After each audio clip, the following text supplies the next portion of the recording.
what is this theory? What are you thinking about, Drow and sunlight sensitivity? Drow are very problematic. Not for the reasons you think, though. They can be problematic for that as well, right? Like, culturally, maybe a little insensitive, and that's a whole nother discussion. But they're problematic because they're in the player's handbook. They put them in the player's handbook because...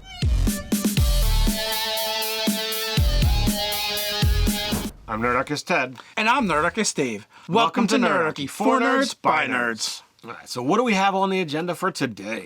Well, I was sifting through Monsters of the Multiverse, and I just remember there being a lot of discourse about the Drow on the internet and changes that, it seemed like Wizards of the Coast wanted to make with the Drow, their lore, their history. But it seemed like they haven't done it anywhere officially yet. Mm-hmm.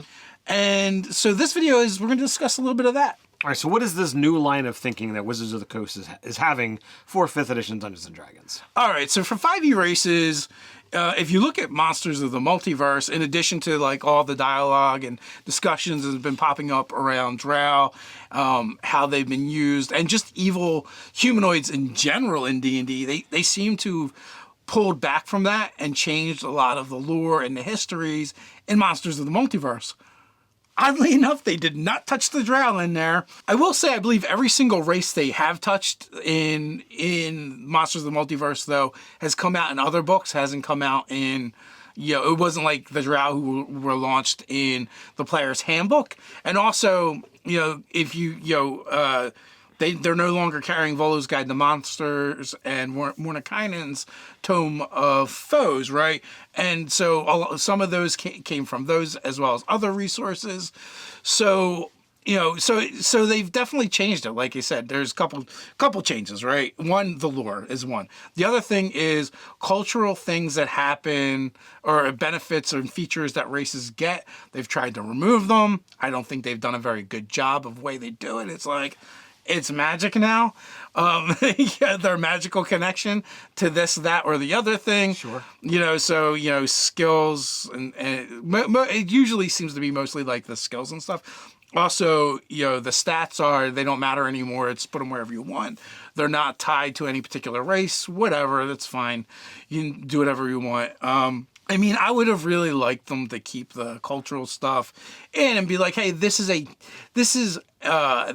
a typical culture for elves, dwarves, or whatever. Not all of them are the same. So here's some tweaks you might be able to make. Like, instead of these proficiencies, if your dwarves happen to be horse nomads instead of whatever, maybe they get vehicles, lands, right, or something along that nature. Animal handling. Like, I feel like there could have been a little bit more eloquent way of doing it, more interesting way of doing it, instead of being like, we're going to address this by kind of not really addressing it, but saying we are addressing it.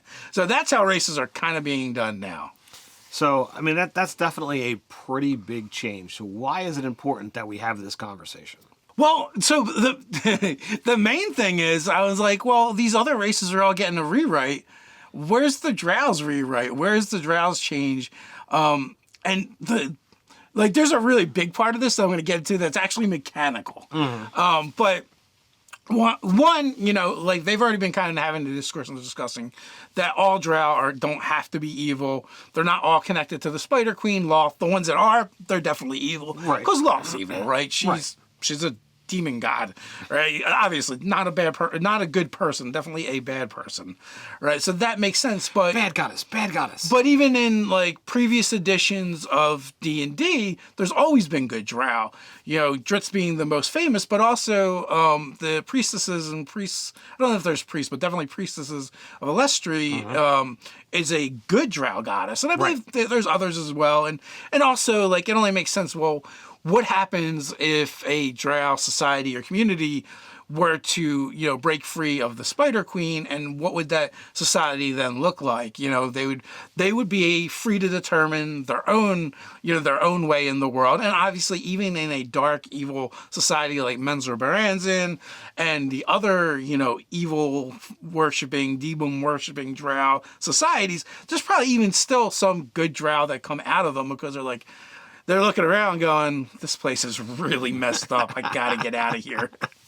I mean that's completely true, and like I have been playing fifth edition for pretty much since its beginning, since its release, and I've seen a number of Drow characters that are good guys, and I've even had characters played in my games where like it was a good Drow from an evil society who was just too blinded to how things were and therefore never saw the evils and just was a good person. They just said, "This is how it is. This is how it's always been." Yeah, and so you have that. You have the idea of just societies that are outside of what was considered the normal Drow societies, and normal isn't the right way. Alternative, right? You can have alternative Drow societies that aren't based and rooted in evil and darkness. That's true. So looking at the changes that are being made across the races with Monsters of the Multiverse, it seems that they're trying to like remove, as you mentioned, anything that's negative from a lore perspective and from a mechanical perspective. So like kobolds no longer have the minus in their stats, but they took away the sunlight sensitivity for the Duergar and the kobold.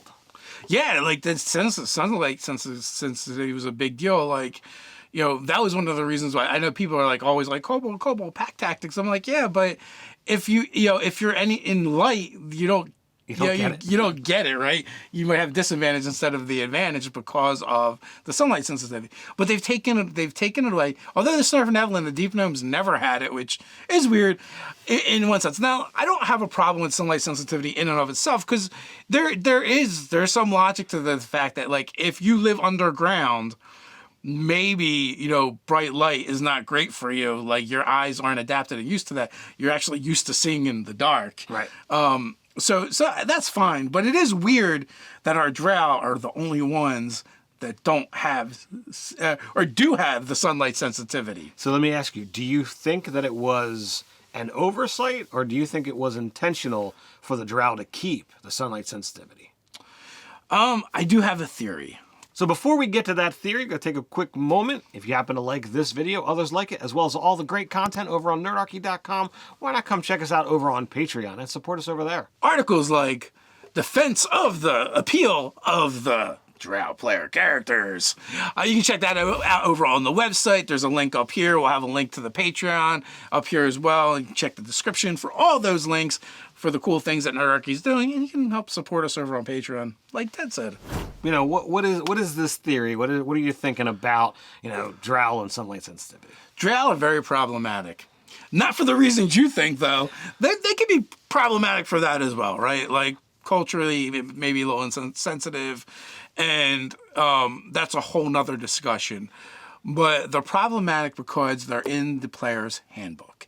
They put them in the player's handbook because Drow are very popular as a player option. Players love playing, kind of the emo character, the antisocial character, the anti-hero character, right? The Drow kind of checks all those boxes. They're like the bad boy, bad girl, bad person of the D&D world, right? Sure. Encompassed in one single playable race, or two if you count tieflings, because I feel like they have the same vibe. Sure. But tieflings don't get sunlight sensitivity. So the problem is it's in the player's handbook, right? They shelve the books that most of those other races appear in, but then you can't shelf the player's handbook yet. I feel like, we have a 5.5 on the horizon. They say in 2024, they're going to be making these changes. They're slowly implementing them. I don't know if they're going to do like a revised player's handbook and they're going to fix the Drow there and take away their sunlight sensitivity, change up their lore. Now, we did get a little bit of some reprints for Drows as NPCs or monsters in the Monsters of the Multiverse. We just didn't get the player aspect of it. So yeah, I think that with it being in the player's handbook, it makes it a lot more difficult. So when they revised the ranger, or the whatnot in Tasha's Cauldron of Everything, it was here's some optional rules to help you change things, but it's still printed in the player's handbook as it did originally. So I think that could very much make a lot of sense. So like they can't change the PHB without changing all of the PHBs that are out there. So unless you wanted to be like, well, there's this drow and then there's this drow, it could be very problematic. And in all fairness, too, it'll be a decade since the game 5e came out in 2024, and they're probably going to do some special 10-year anniversary thing to be like, okay, here's a cool alternate cover box set, buy these things again. But that's where they're going to fix and make these changes. They're going to make some adjustments. They in Monsters of the Multiverse, they changed how some of the things work for the monsters. Some of them, I like some of the changes. Some of them seem arbitrary or dumb. But, it's their company. It's their product. They can do what they want with it. And I can choose to use the old ones or the new ones, as can you. Indeed. They gave us some really great art in Monsters of the Multiverse and some bad art and not so great art as well. So it was a bit of a mixed bag there. That also seems to be sticking with the 5e tradition when it came to our core books, where it was like when we talked about those, it was all over the place. Right. But so that's kind of cool. So I feel like that's what they're going to do. But for Monsters of the Multiverse, we get a reprint of six monsters, or 6 drow, I should say. Sure, 6 drow stat blocks to really plot and play around with. And previously, if you were a drow stat block, you were going to be evil. Yeah, most of them were all neutral evil or chaotic evil. And so what they did is they kept 3 of the alignments the same, and they altered 3 of the alignments. So there's a chaotic evil alignment, 2 neutral evil alignments, and 3 unaligned or any alignments. And so so now you can change it up, which it makes sense. The ones that they kept evil make a lot of sense to me. Yeah, so that's going to be your drow arachnomancer, your drow inquisitor, and your drow matron mother. So these are the ones that are all still technically linked to Loth, the spider queen, the demon goddess. Call her whatever you will. But she's evil, so therefore the people who worship or follow or do what she wants, gain power from, are therefore going to be naturally in the evil bracket when it comes to alignment. But there's 3 that are any alignment that are not linked to Loth. So we have the Consort, the Captain, and Shadowblade, all of which are any alignment. So these are just people that would have grown up in maybe the same societies, but they might have a different view, a different outlook, or they could be from completely different societies. And also, like those other 3 evil ones, they might appear in other drow societies that aren't evil, but they might be outcasts. They might, be a subculture within the culture, a hidden subculture, right? They'd have to keep themselves secret. They'd be more like a cult than a religion or people of authority. Right. So like that changes the politics there. Your house captain, I mean, that's going to be within any kind of situation where you have, a captain of the guard. This one just happens to be drow. Your favorite consort is going to be useful for any kind of noble stat block, but even more fitting, when you begin, looking at from a drow society, because drow have all of their cool abilities. And then when you look at your Shadowblade, I mean, come on, do you need another stat block for using something that could be your blade dancer? I mean, come on. Yeah, so a lot of options there. And that's without even going back into the monster manual. We have several drow entries over there as well.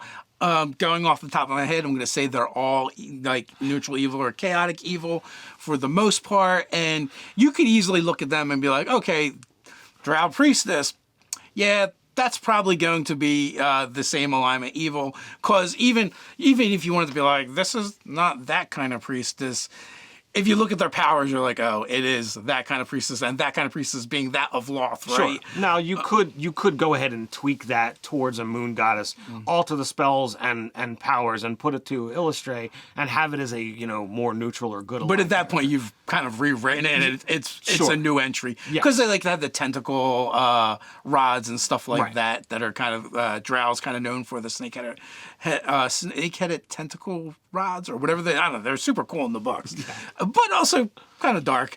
Oh, very much so. But you could easily pick through that and be like, oh, normal drow, that would be any alignment, and the ones that aren't directly related to Roth that aren't directly related to Loth per se, you could be like, oh, you could just change them to any alignment. Now, if you're looking at, Drow and all the different fun things that you can do with it, and you're willing to take a chance and adjust your game towards this new direction, then go for it.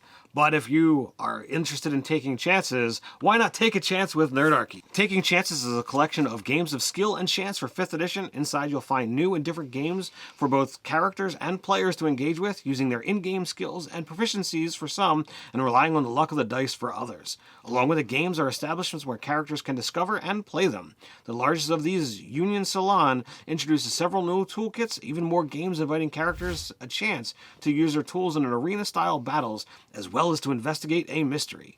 Inside, you'll find 8 new games of skill and chance, 4 establishments, over a dozen unique items, 5 new tool sets, an adventure focusing on using tools, as well as a new player character race, the Dwelf. Let us know what you think down in the comments below, how you use them in your game, what changes would you make, what changes you think Wizards should make, should they leave them alone? You can talk about it down with in the comments below with the Nerdarchy community. While you're down there, don't forget to like, share, subscribe, and go ahead and ring that notification bell. Quick reminder, Mondays, Wednesdays, and Fridays, we drop new videos here on the channel, so come on back. But you can't wait till then? No worries. We've got you covered.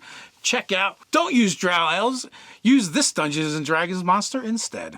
So until next time, stay nerdy.